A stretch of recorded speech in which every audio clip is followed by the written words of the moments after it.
Welcome to Insightful Hub. In this video, we are discussing about the Diploma in Creative Writing in English.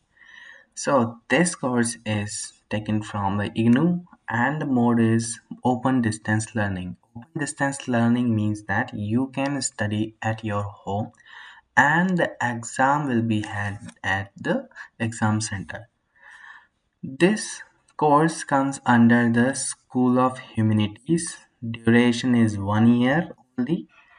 It extends up to 2 to 3 years, whichever it mentioned in the program or guide.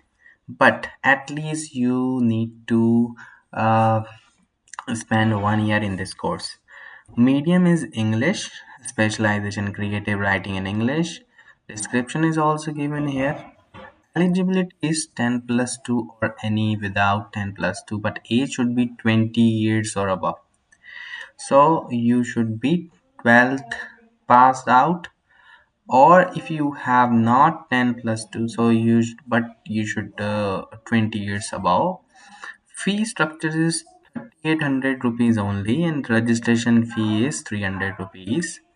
There are total of 6 papers, and after completing the course you will get the 24 credits. Here are the regional centers. If you have other query related to the course, you can contact us anytime so that we will provide all the information on your phone. Thank you so much for watching. We will meet you soon in the next video.